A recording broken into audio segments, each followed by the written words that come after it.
Welcome back to Project U 2.2. I'm Carrie, and today's episode is something every one of us will face at some point. Loss, change, and the long, hard road back to ourselves.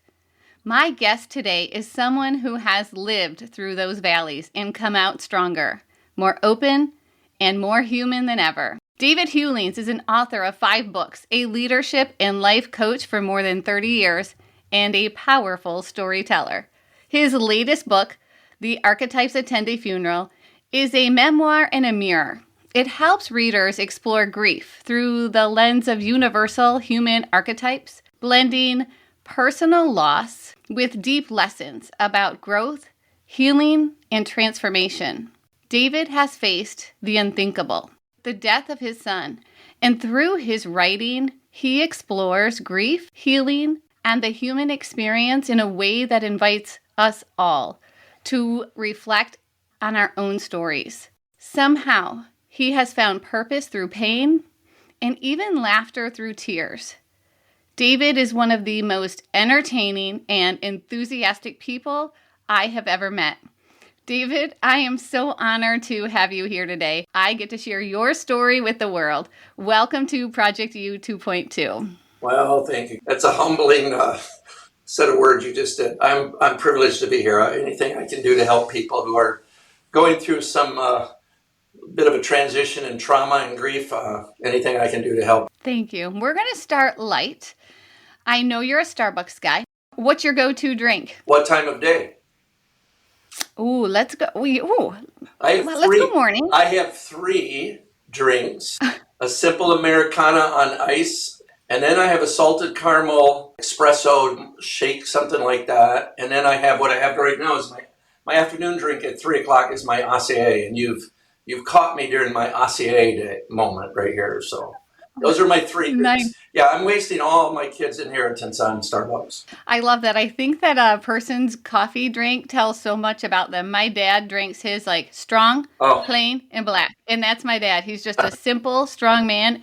And yours is a little bit all over the place with lots of character and lots of moods. And I feel like that represents you and your leadership. There so you great. go. Yeah, it depends on where I'm at for the day. But those are the 3. And I tend to do all my work in Starbucks. I've written all 5 of my books in a Starbucks.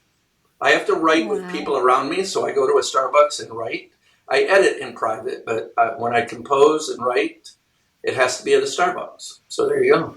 I love that. In fact, a man of routine. The first book I wrote, Just Middle Manager, I was writing at the Starbucks here in our local town. And when I was writing it, they came in and said they were going to redo the thing and take away the tables and put new tables in. And I said, you can't take this table. This is where I wrote my first book. And the manager of the Starbucks gave me the table, and it sits out here in our little coffee nook, a table from Starbucks that I wrote my first book on. So there you go. I love that. So speaking of routine, you also are a man of routine when it comes to push-ups, and you've had some streaks going. So tell me about those. I believe that they're just a little competition with yourself. So tell us the story behind that. Well, 16 years ago, I had a heart attack. And this doctor came in and he said, you need to get in shape. And I was a high school soccer coach, so you would think I was in shape, but I just kind of stood on the sideline, not really in shape. And I said, well, what should I do? And he said, push-ups. And I reacted to that because I was in the military as a drill instructor, and I would make people do push-ups for punishment. It was obviously for their training and discipline. And so when he said you should do push-ups, I was insulted first. Remember, I'm recovering from a heart attack, so I'm kind of out of it. The first year, Carrie, of recovery from that heart attack, I could do 2 sequential push-ups at a time. That was it. I could just do 2. It really stole a lot of my life that year. And so from that point on, I decided I was just going to start building myself up to do push-ups as much as I could out of spite to the doctor, to be honest. And so when I go to the cardiologist now, he says, how many are you up to now? And I can tell him where I'm at. And I'm doing 400 3 times a day. So I'll be over 52,000 this year. And I feel real comfortable. It's been a couple of weeks I've skipped. I had a heart episode a month ago, and couldn't do anything, and so I'm not on track for what I want. But so I do them now, and I just kept building up 5 and 6 or 7 more for this year, and then 5 or 6 more for the next year, and that's where I got. I think it speaks a lot about your consistency and your dedication, your discipline for sure. And I can definitely see that military background coming through, because that's a lot. That's a heck of a lot. Well, you often talk about your wife, Robin, and Robin is one of the sweetest ladies. And you talk about her with so much love and admiration, both in private and in public. So let's give your beautiful wife the spotlight for a moment and tell us one thing that she does that can still make you laugh after all these years. I was not expecting that one. For a guy who can talk on his feet, I'd have to think.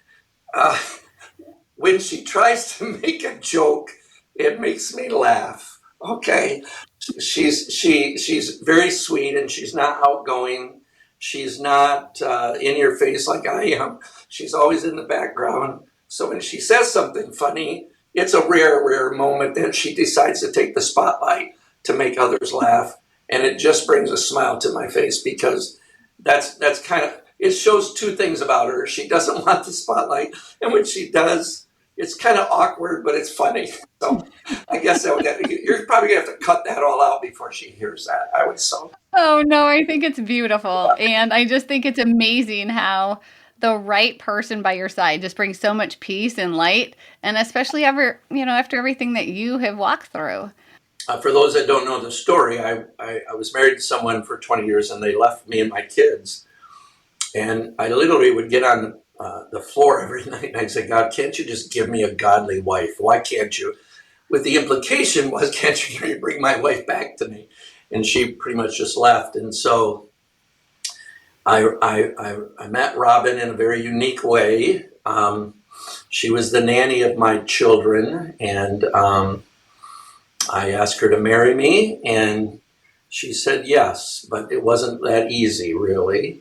Her ex-husband had run off with my ex-wife, which made it a very awkward moment, because she was watching my kids, and she needed someone to take care of her bills, and I needed someone to watch my kids. So I made a business proposition 32 years ago and said, I tell you what, I'll pay your bills, you take care of my kids, and we'll just walk away after the kids graduate from high school.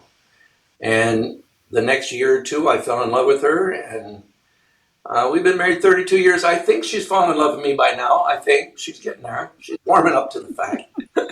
So it was kind of odd, because everybody in town was like, what just happened?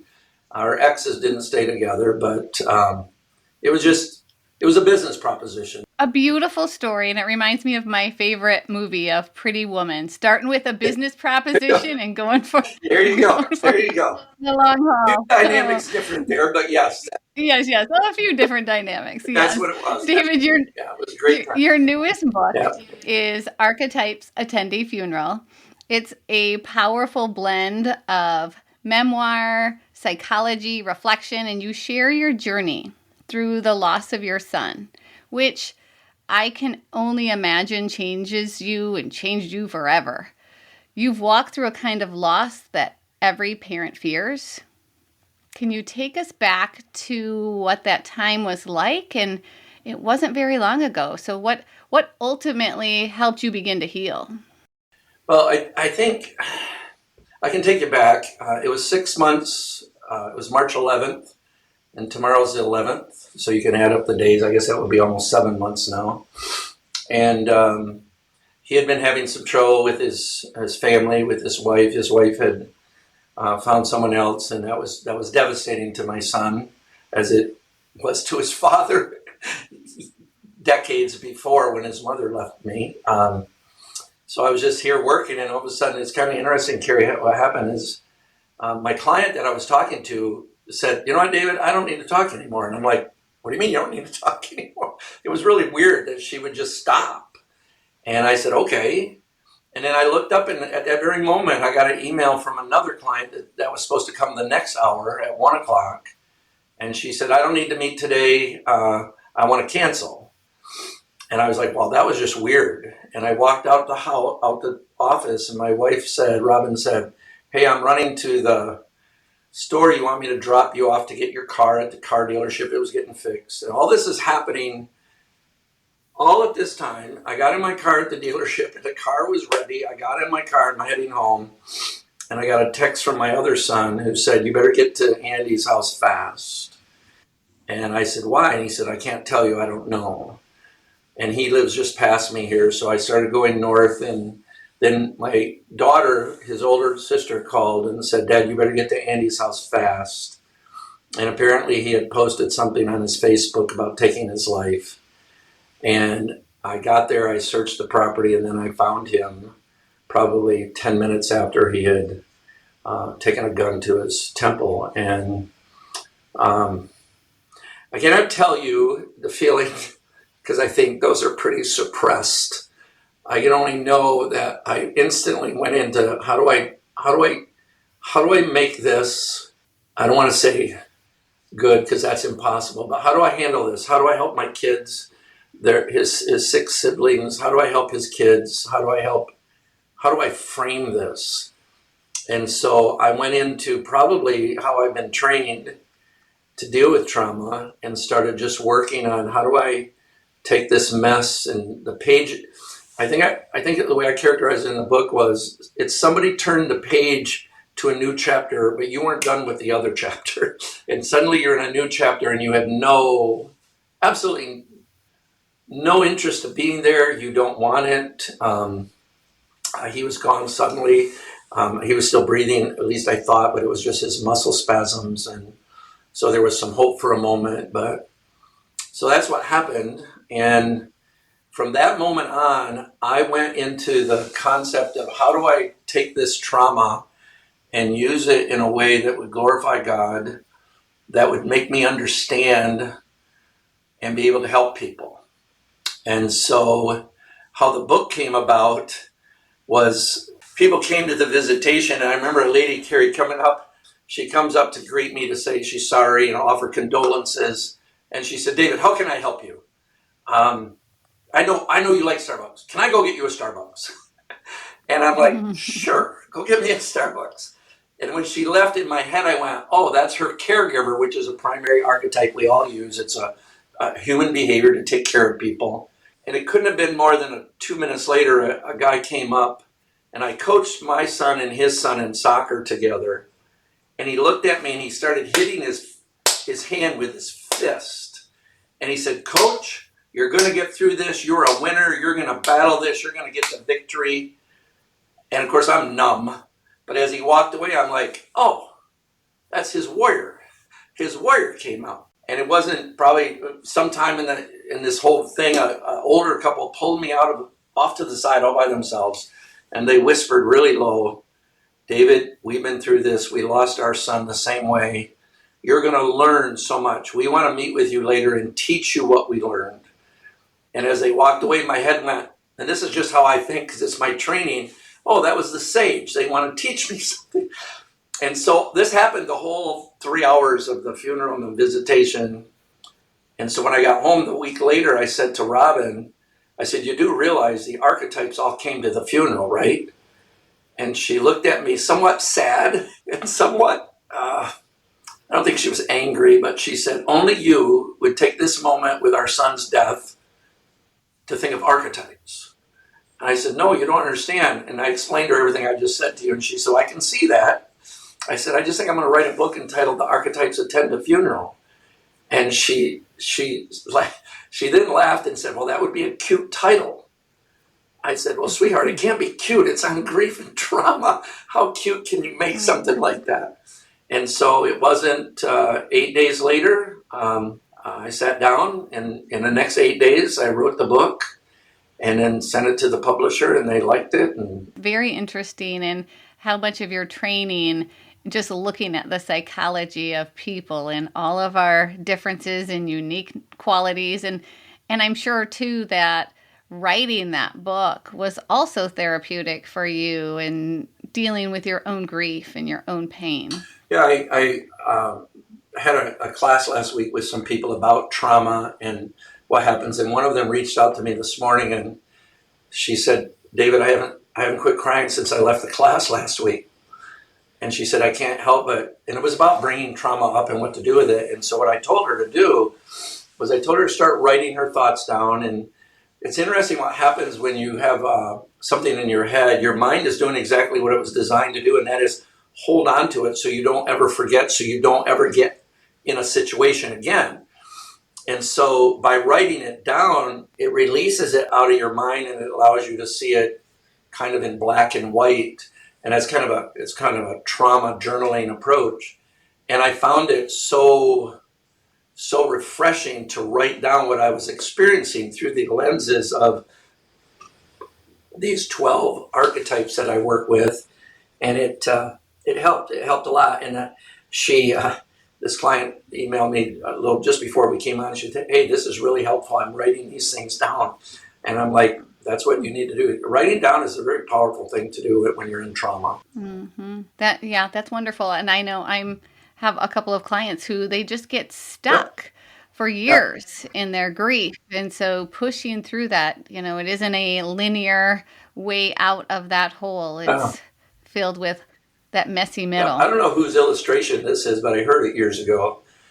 Grief is like a big steel ball in a little box. And it just sits there, and every time it touches the edge, you feel it. The ball never leaves the box, but you can shrink the ball and cause it to not touch the edges as much. And so that's what happens. Like last Friday would have been Andy's 44th birthday. And so I had a really hard time the night before because I didn't know what to do. The lover archetype memorializes everything. It holds on to things. So I have a place behind me where I have things about Andy on the desk. And I was like, how do I memorialize his birthday? I hadn't even thought about that. And then I woke up the next morning, and Robin had gone out and bought a whole bunch of boxes of Swiss cake rolls. Andy loved Swiss cake rolls. And so I sent a picture to all the kids, and we decided that Friday, November 7th is Swiss cake roll day to celebrate Andy, which doesn't go good with my heart or my push-ups. That was kind of a way to memorialize him. That's the lover archetype. I'm holding on to a piece of him, and it just brought a smile to my face when I walked out, and here's all these Swiss cake rolls. She found the perfect way to honor him and to heal the hurt that I had. So holding on to some of those memories like that are both, it's like a double-edged sword. You want the memory, but you don't want the memory. But you don't want to let the memory go because that means it's gone. And so I think that's part of the lover archetype is how do you memorialize and cherish the memories and avoid the cutting that they feel in your heart so much when it happens, when you remember that.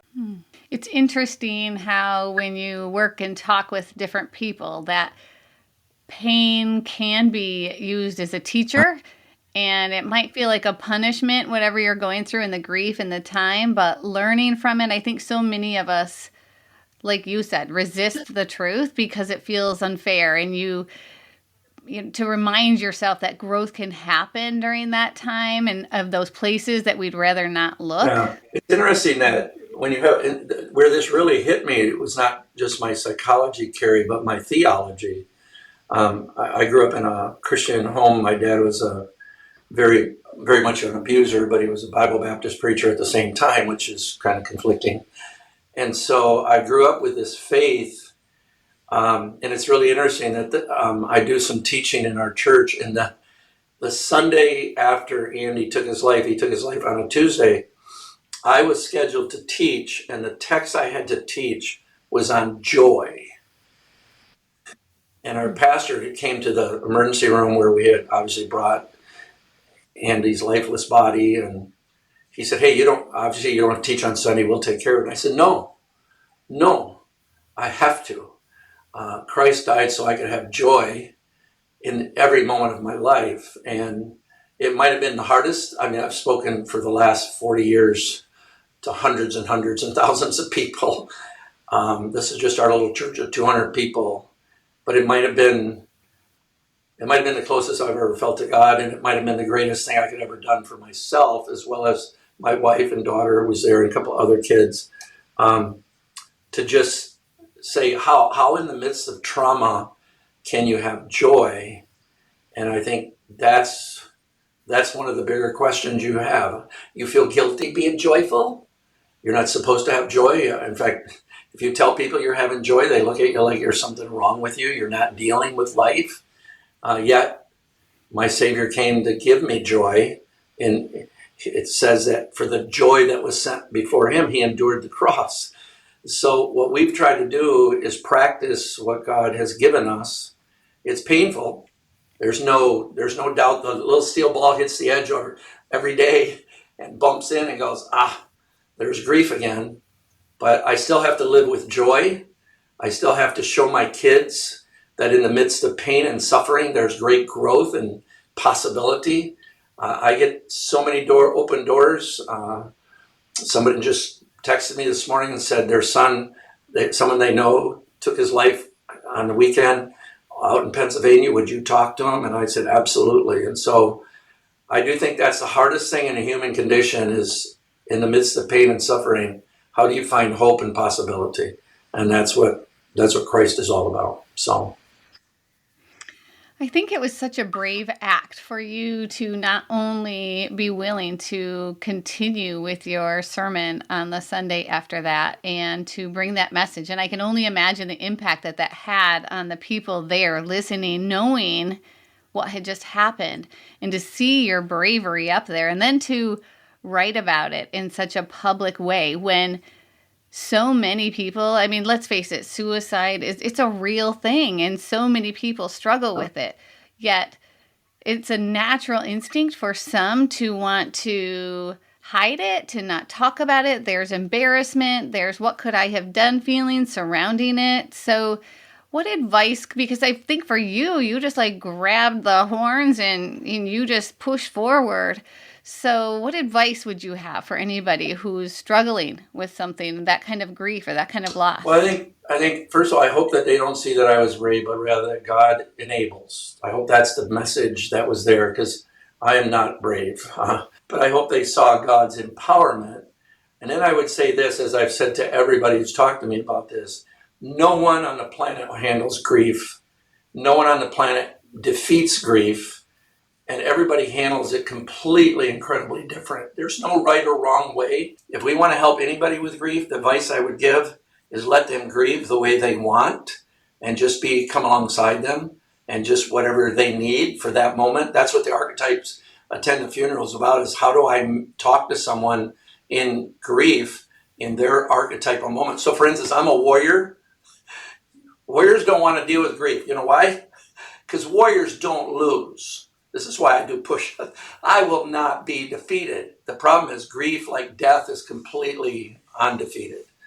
And so warriors want to suppress it. So I'm highly aware of that. So my advice would be find a way that you're dealing with it, continue to deal with it, and realize it's a lifelong battle. But yet there's moments of great victory of which you can inspire others, that you can help others in their time of grief, just simply because you're still surviving in yours. Mm-hmm. I appreciate that. And I think, like you said, you hope that's the last grief you have to experience. And it reminds me of our youngest son who didn't get the buck that he wanted this past weekend and was devastated and said, Mom, you don't understand. This is the worst thing of my entire life. And so I had to talk to him about there's going to be worse things than that. And at this point, I couldn't convince him. But well, it's interesting because I had someone call me right after this, but they wanted to talk to me and said, could I help them with their grief? And I'm like, absolutely. And I am not a pet owner, so I do not understand this. But they had lost a dog that was their family dog for a long time.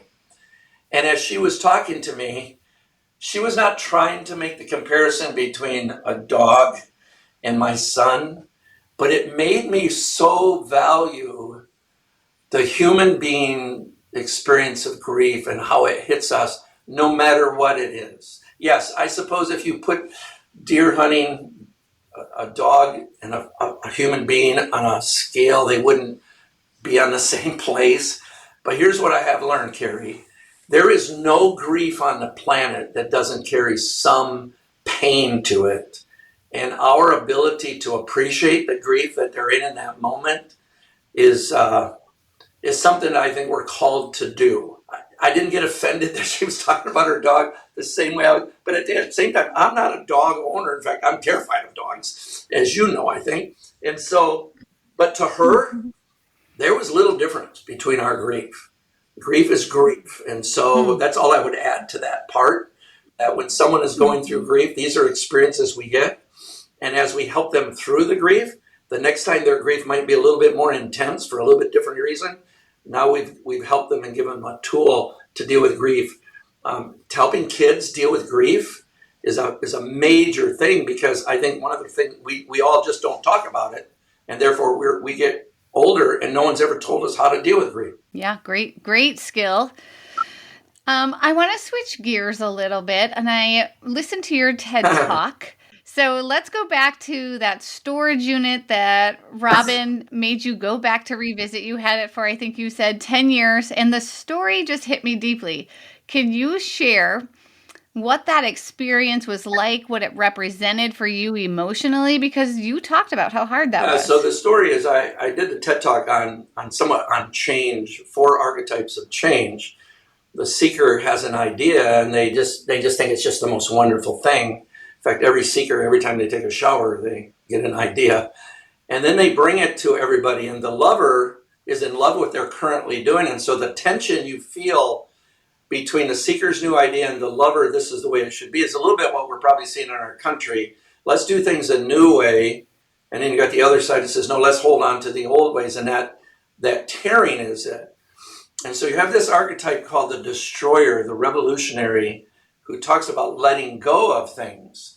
Well, I'm a very much the lover. I want to hold on to things. I need to have things that I love. I'm a comfort kind of guy. So years before, we moved onto a boat and lived on a boat for 10 years, and we needed a place to put our stuff. And so I got a storage unit, but we had too much stuff. So our friend said, let's have another storage unit. He just gave it to us, and we were paying him every month $35 or $45 a month. And so about 10 years into this experience, Robin said, hey, we need to get rid of the other storage unit. I said, what storage unit?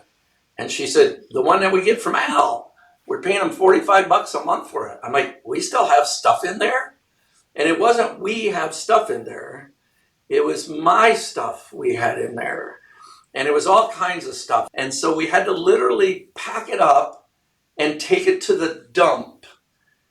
And as I'm pushing some of it off the back of the truck and letting go of that, probably was, if you think about it, it's a project into the future. Now I'm having to let go of memories. Now I'm having to let go of a relationship. Now I'm having to let go. So we don't teach people in our country how to let go of things. We do not. And so I pushed it off the truck, and it was like a piece of your heart went out, because those were things I created. They were parts of me. And that's the destroyer archetype of the capacity to move along and let go, which is the famous, wonderful song, Let It Go. Here's the problem. In the middle of that song, when she's singing, Carrie, her red cape comes off. The whole movie of Frozen is her letting go of what people think she should look like and rather becoming what she wants to be. That's the story. So in the middle of the song, the red cape comes off, which is the queen. She has to now be the royal person. She doesn't want it. And as the cape comes off, under her breath, she says, I didn't look good in it anyhow.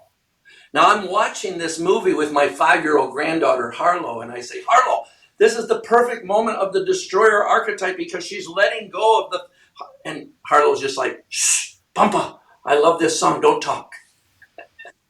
But the song, Let It Go, is about moving away from how other people are making you be something and you're becoming something. And so the metamorphosis in our lives of letting go is the story of grief, is the story of transition, is the story of trauma. So that's what the destroyer was. And getting rid of the shed not only saved us over $450 a month, I got rid of some bad stuff. Yeah, I love that so much. And I think the older we get, the more we transition and let go of those identities that don't serve us as Yeah, much, or the expectations of absolutely. others. And it's very freeing because it's not just about cleaning out that space or that storage unit. It's about just freeing up the Hmm. emotional weight that you carry. I mean, because we hold on to things, like you said, from Yes, objects to yep, beliefs and habits long after they have served absolutely. us. How many of you teach your kids how to quit? And most parents are very prideful that they do not let their kids quit. We probably are doing a great disservice to a generation below us, not teaching them how to quit something that's no longer working. How do you move away from it? But we don't know how to quit things. And so we hang on to all this. And if you work with adults, you're spending the majority of your life helping people let go of things that they probably should have either never grabbed hold of or should have let go of a long time ago. And I think that's the story of my life. God has put so much stuff in my life that I've had to let go and move away from. It just becomes part of who I am, I think, of teaching people how to let go of things. That was actually leads into my next question, because sometimes it's something serious like a relationship, like your first marriage, or it could be just objects that remind you of the past. So what advice would you give someone who's afraid of releasing something, maybe a possession, but it could also just be a story or a dream, because it might mean losing part of who they feel like they I think are? that's where, again, going back to the archetypes, the lover and the destroyer have a conflict because the lover is constantly holding on and the destroyer is trying to tell them to let go. In fact, I say to people all the time, don't ever tell someone to just let it go unless you're willing to walk beside them. So I think what happens is you have to get a new reframing process of what does this look like. So I don't ever try to get rid of some of those precious memories. Instead, what I try to do is I add to them. The other thoughts are still there. They're never going to go away. It's the concept of Hebb's law that all neurotransmitters fire together, remain wired together. It's kind of like when you smell something, it reminds you of grandma. When you hear a song, it reminds you of somebody. That's Hebb's law. You don't get rid of these things. What you do is you add to the connections. So I think what I'm trying to do with my son Andy, Swiss cake rolls. It was such a great day. Such a great day. I didn't really think of March 11th, as you and I just talked about finding him, which is kind of seared into my head. Instead, I was like, he would love that we're having Swiss cake rolls right now.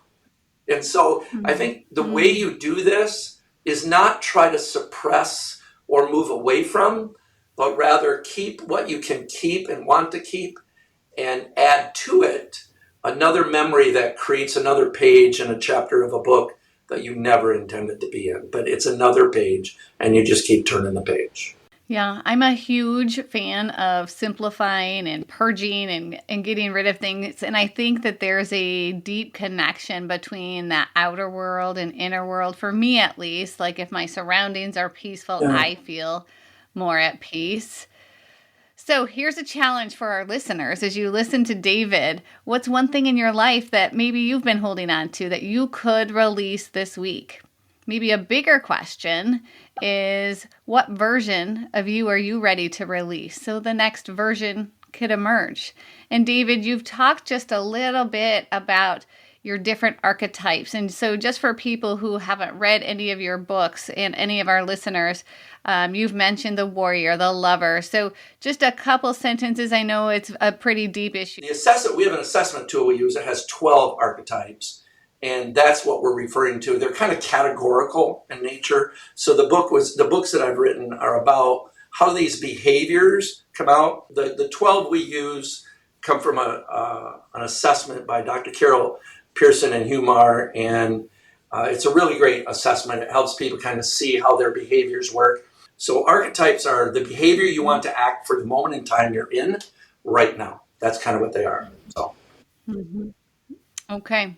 I want to go back to the visual you painted for us, because it was very powerful. I loved the story of Frozen and sharing that moment with your granddaughter and taking that cape off. And now you actually have me wanting to go back and rewatch that, because I don't know if I ever really truly watched that. I don't have grandkids yet for like that deep of a message. And so as we go through those journeys, and people who are listening, we all get in those times in our life where we just feel stuck, and we might be like stuck in this loop of whatever we're dealing with.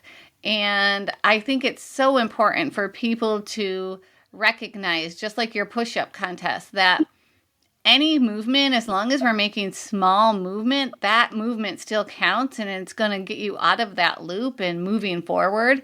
And so we've talked about your storage unit and letting go of things that no longer serve us. So let's talk now and kind of shift about what comes next. How do you take that freed space that you've created and rebuild from something that you're trying to get away from that pain and rebuild, or to step out of that old identity and to step into the life that we are meant to live? That's interesting. It's a great question, because it conjures up, how do I formulate something different than what I'm experiencing? So as I said, the destroyer archetype is the concept of letting go. But if you just keep letting go, you have nothing. If I let go of everything in a room, what do I have left? I have an empty room. If I don't let go, and I'm the lover, and I just keep bringing more chairs and tables and chairs and tables and tables and chairs into the room, what do I have? I have hoarding. Okay. The hoarding concept is the inability to let go. So this balance between the holding on and letting go are a real cool thing. But if I clean everything out and just say, forget it, I'm not going to talk about it anymore, I create a vacuum. And that's where the creator archetype comes in and says, okay, what do I need to replace that with? What can I build within that particular framework? Having to rebuild your life and remake your life without someone significantly in your life is probably, within our human experiences, one of the most hardest things we could ever do. How do you rebuild that?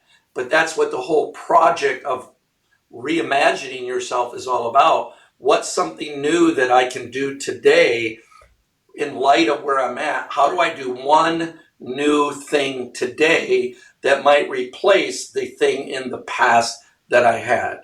And so the creator in us says, okay, I want to do this. I want this. So my associates are wonderful people that work for me. At the funeral, they bought for me a wind chime.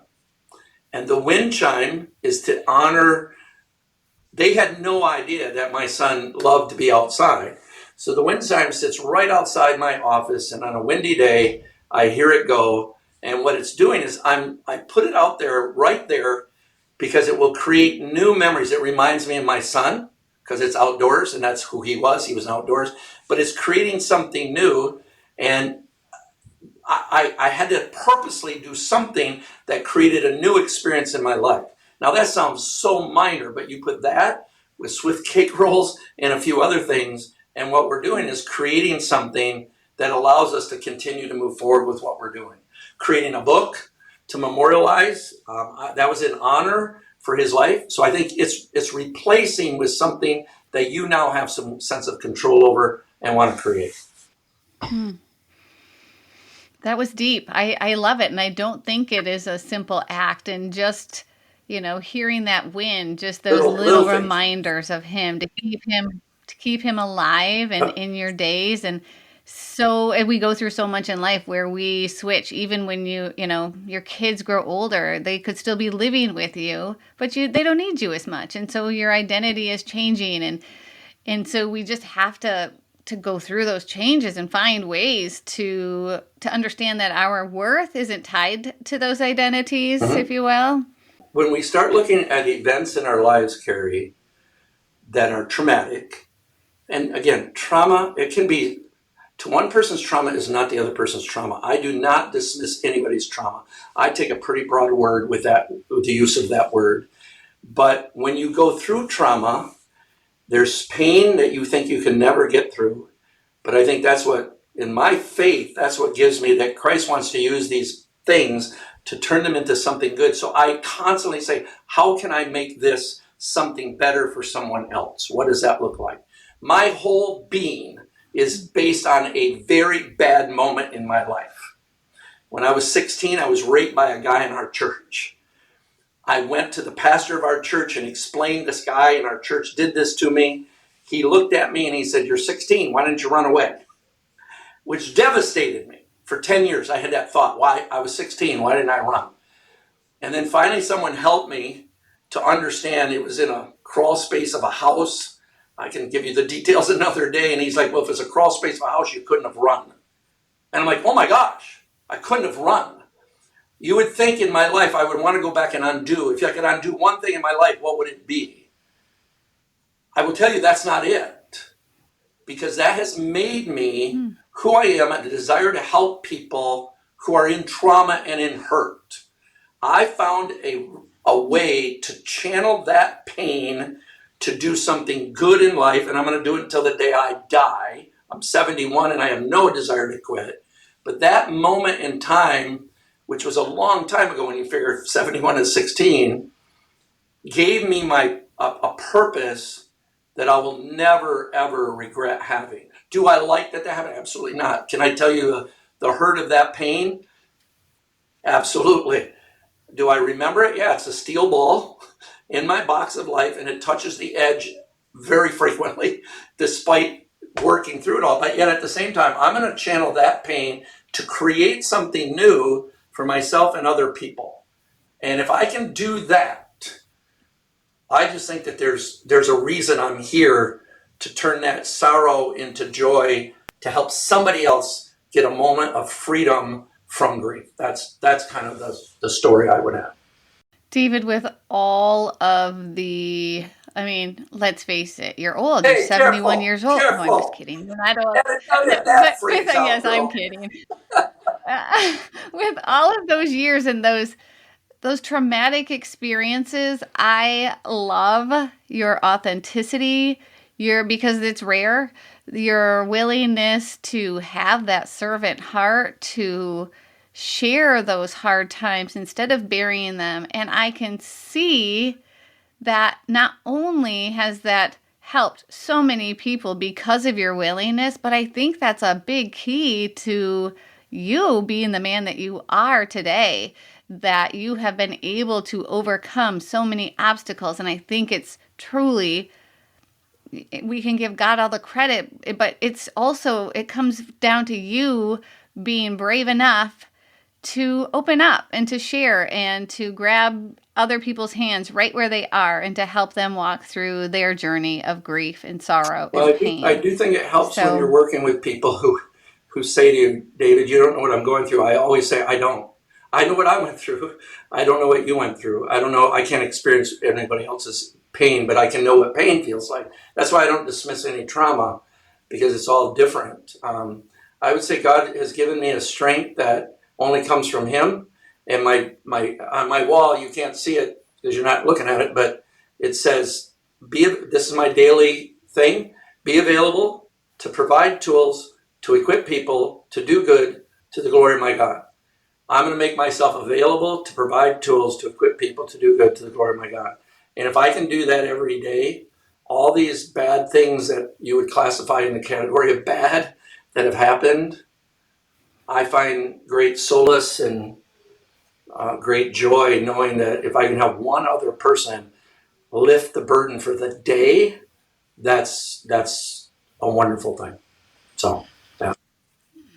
It's a very noble mantra. I love it. You have worked with leaders and organizations for decades, and quite honestly, I believe it's across the nation. And so for someone who is going through a personal transition, maybe grief, recovery, or a big life change, what leadership principles also apply to that personal growth? I think one of the key leadership principles in life is this. Don't let how you handle the problem become a problem. Every leader is going to have a problem.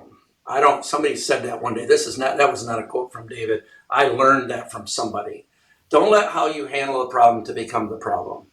And so I think the leadership principle is, when you're faced with adversity, when you're faced with trauma or grief, don't compound the trauma, grief, adversity by being an idiot of how you handle it. Okay? Find a way to look at the possibility, and it's the innocent archetype that says there's still possibility. When I was in the military, I learned a phrase called left of boom.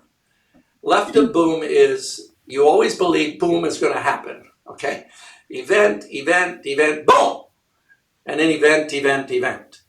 Leaders have to live left of boom. They have to be ready for boom because we're trying to prevent boom. That's what we're supposed to do. It's called the orphan archetype, the realist. I am looking out for boom. I kept everybody safe from boom today. Yes. Right of boom, however, boom is going to happen. Boom is going to, it might be a small boom, a big boom. What do you do when you're right of boom? Right of boom is called the innocent, the idealist. It says, you know what? Boom happened, but we can get through this. You have, as a leader, when boom happens, don't make another boom and another boom. I believe in our country, it's the number one flaw in the most leaders that we see in public. They not only have booms, they create more booms by how they handle the boom. And so my number one mantra to help leaders in this, for your question, is don't just be left of boom, be right of boom. Don't create a second boom because you handled the first boom like an idiot. So that's how I would say that. I think that's great advice. And being, I think, as a leader, it's so important to, well, not even as a leader, just as a human, to have that self-awareness, because so often we struggle to maybe move forward because we want change, but we don't want to take time to reflect absolutely. on that. Yeah. And you have reinvented yourself more than once as a husband, as an author, as a business owner, as a speaker, a husband, father. And you've lived a couple of different versions of David. 71, did you say it's 71 years old, yes. right? Old, I think. 71 years young. What does reinvention mean to you now at 71? I think I still have 2 or 3 more lives I want to live. So I'm constantly trying to say, okay, what's the next thing? I literally roll out of the bed in the morning. And one of my favorite verses is Joshua 14:11.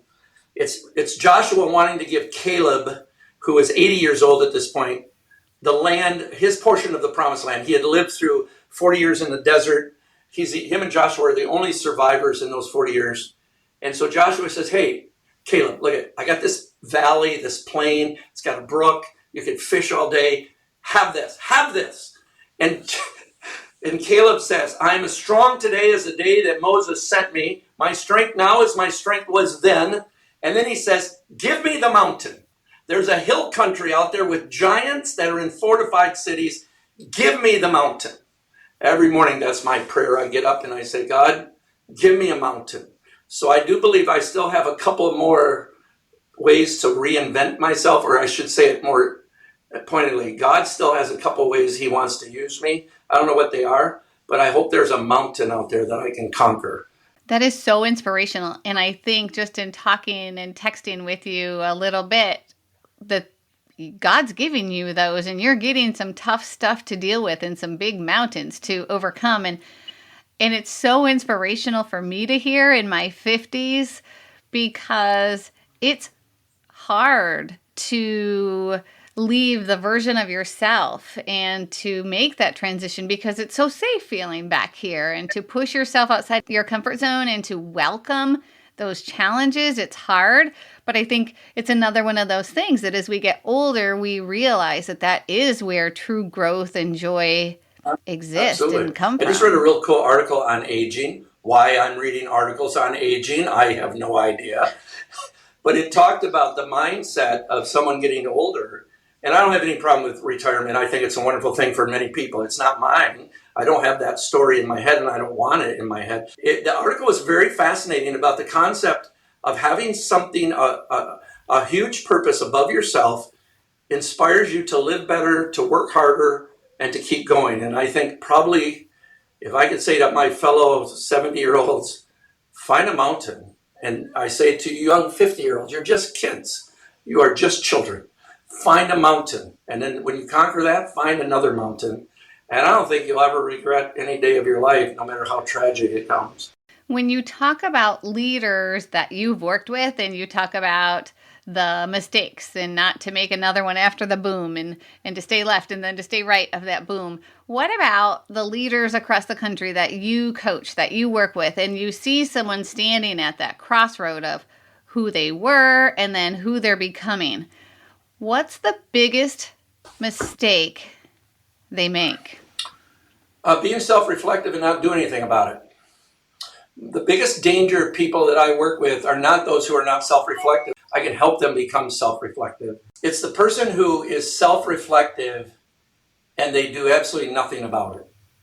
they see the problem. In fact, a lot of times when we give assessments, people look at the assessment and it's like a mirror. They go, oh, look at this. Yeah, this is me. I knew this was me. Now deal with it, people. This is who I am. My inventories, assessments across the country, we've got tons of great ones. They all have something great to say. And Archetypes certainly is one of those. They're absolutely no good if all they are is mirrors and not microscopes. I mean, I don't have this problem. People that are listening to the podcast can't see that I have no hair. But if I go into a mirror and I look and my hair is out of place, that never happens to David. Back in the day it did. I'm supposed to adjust my hair. If I see I have salad in my teeth, I'm supposed to take the salad out. The problem is reflective people who look at themselves and they see the salad in their teeth and they never do anything.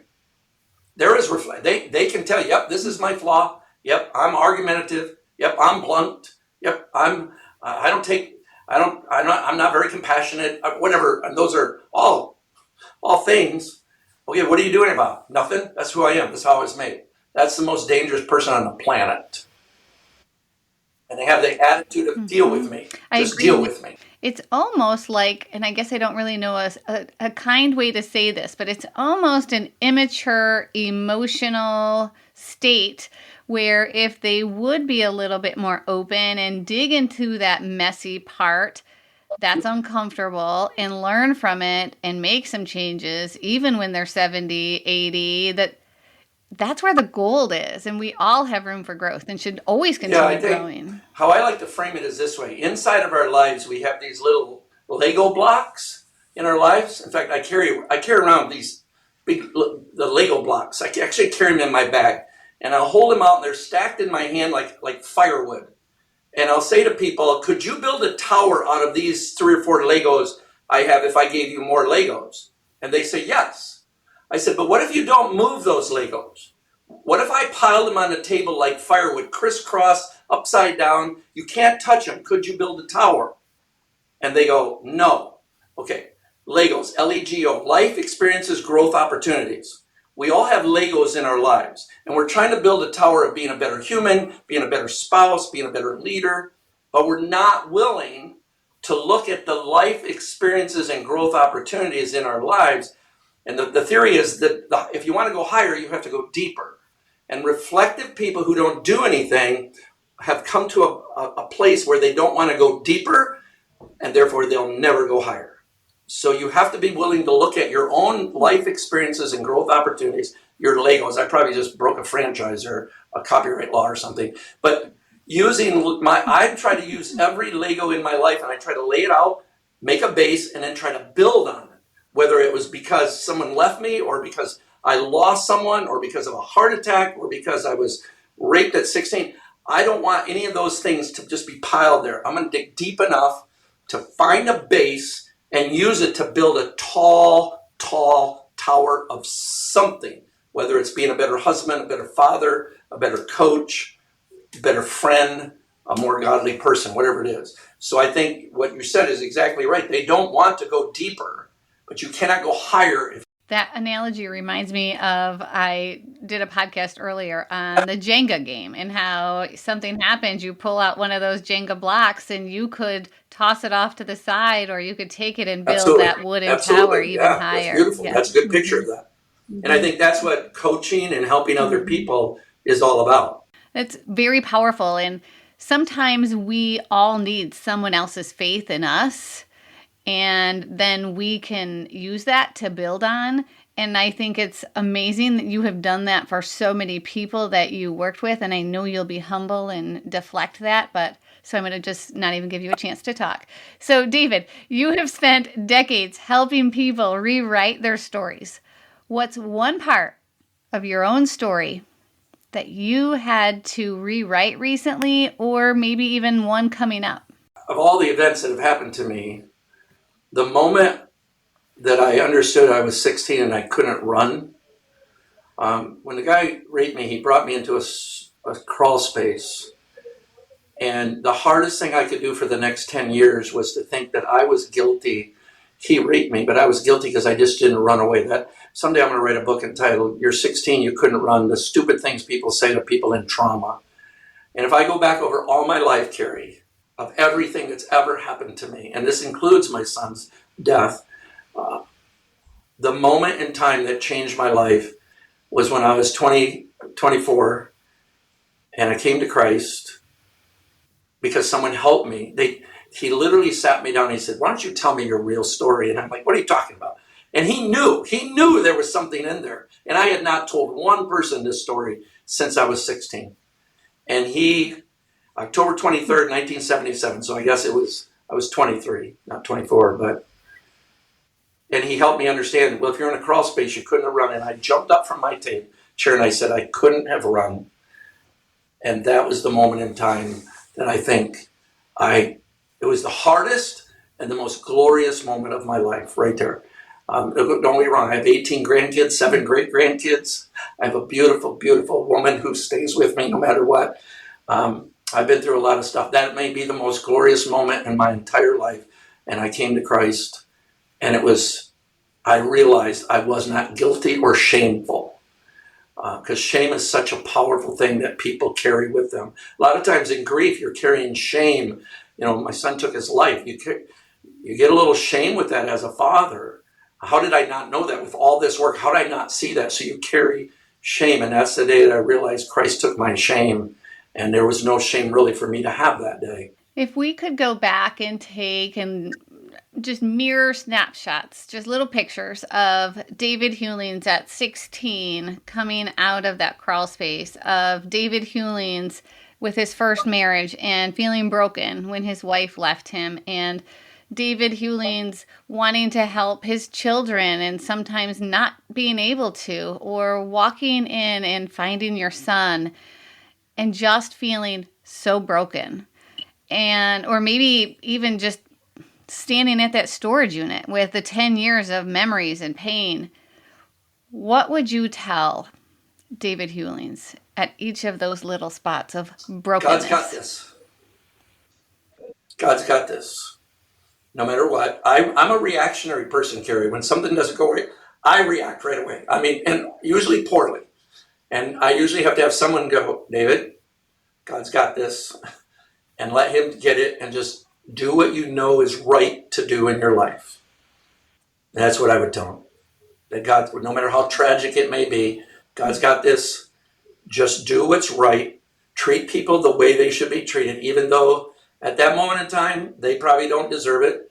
And yet there was many times that I did not deserve it. And someone treated with me with grace and love.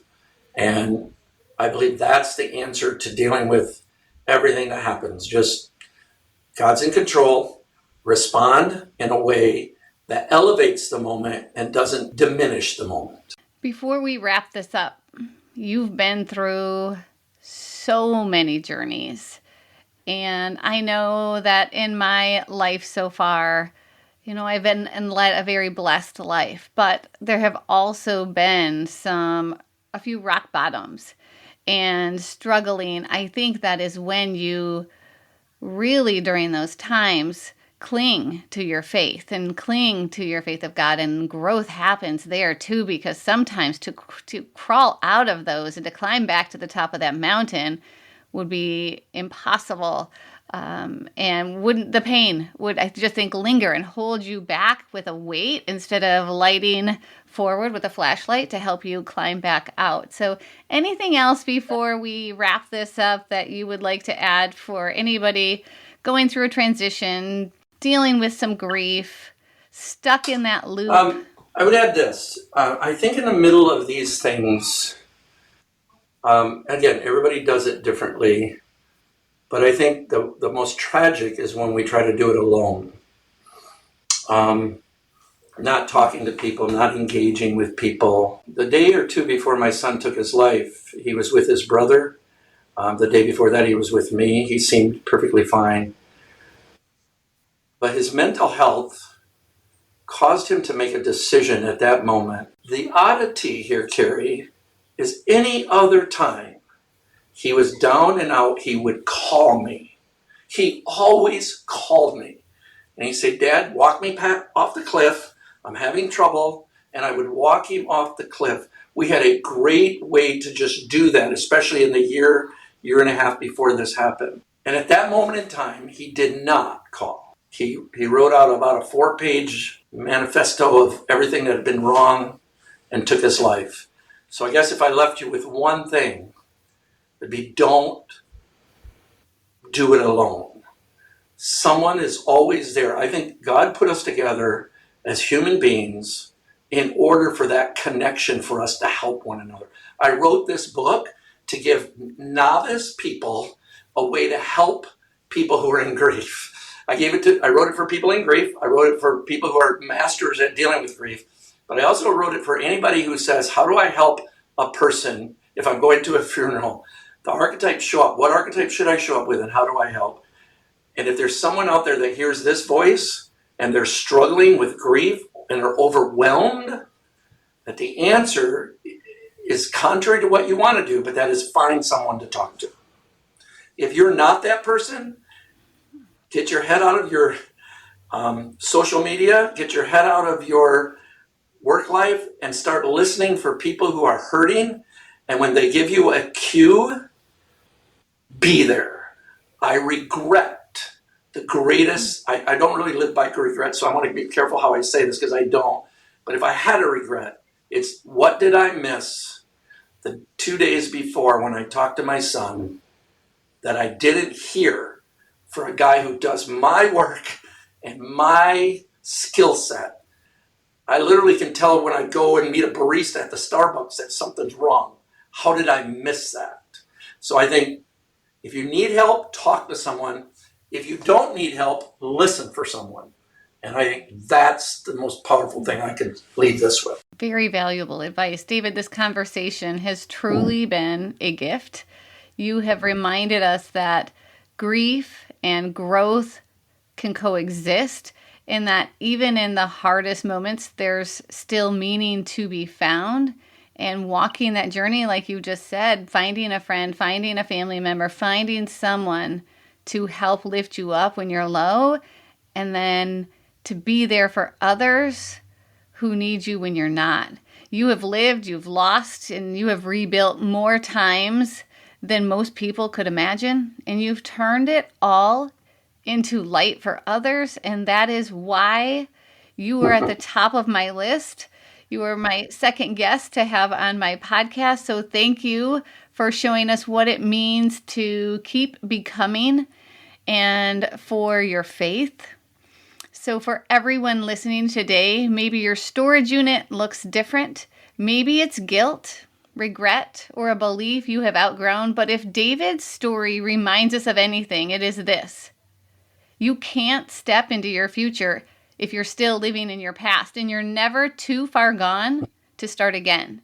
If you are navigating loss or letting go of an old version of yourself, I hope today that you're walking away feeling a little lighter, a little braver, and a little bit more hopeful. David, where can people find your new book and connect with you online? We have a webpage, davidhulingswrites.com. To everyone listening, if this episode moved you, share it with someone who needs to hear that healing is possible, that growth is not a straight line, and that you're not alone.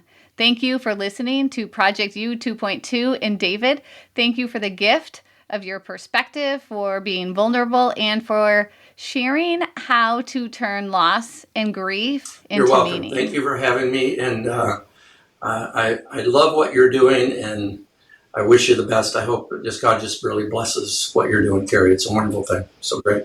You're welcome. I appreciate you. Thank you.